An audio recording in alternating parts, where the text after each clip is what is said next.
د چمن او سپین بولدک د دروازې په هکله تازه او وروستي معلومات.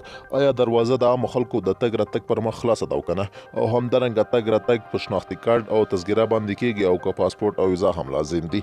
دا ټول معلومات سره د همدې ویډیو تر پایه وګورئ. درنو کتونکو تاسو ګورئ دا وخت آران پلس یوټیوب چینل. ملګرو که چیرې تاسو د سپورټ، سیاست، اقتصاد او داسې نور مهمو معلوماتو څخه پر وخت ځان خبرول غواړئ نو زموږ یوټیوب چینل در سره سبسکرایب کړئ. د افغانستان او پاکستان د چمن سرحدي لار نن د عامو خلکو د تګ راتګ دپاره پرانیستل شوې ده. د چارواکو په وینا د شنبې په سهار د 8 بجو څخه د دواړو غاړو خلک اوړي او راوړي. د چمن او سپین بولدک د غلار چې د افغانستان او پاکستان لپاره مهم اقتصادي ارزښت لري د تیرو شاوخوا 6 میاشتې راهیسې بنده وه. د کندهار د سرحدي کمیسارۍ مسؤلین وایي لار اوس هم یوازې د څو ورځو لپاره خلاصه شوې ده او کار پرې روان ده چې ډېر ژر د پخوا په رقم خلاصه شي.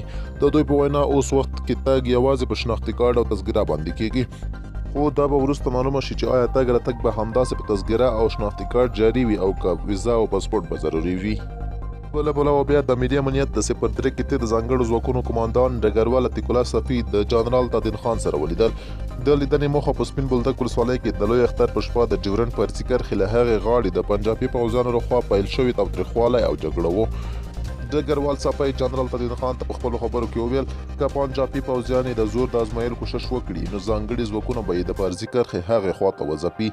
ښاغلي ډګروال صفي زیاته کړه ملکي وګړي په جګړه کې د خوندیتوب حق لري او پنجابي پوځیانو د ټولو انساني، اسلامي او بشري اصولو خلاف پر ملکي وګړو تشدد کړی دی او که بیا ځلې هم ورته عمل تکرار کړي نو د سخت غبرګون سره به مخامخ شي. دی وایي ځانګړو ځواکونو د خپل پر سر هم د وطن لپاره قرباني ورکړې ده.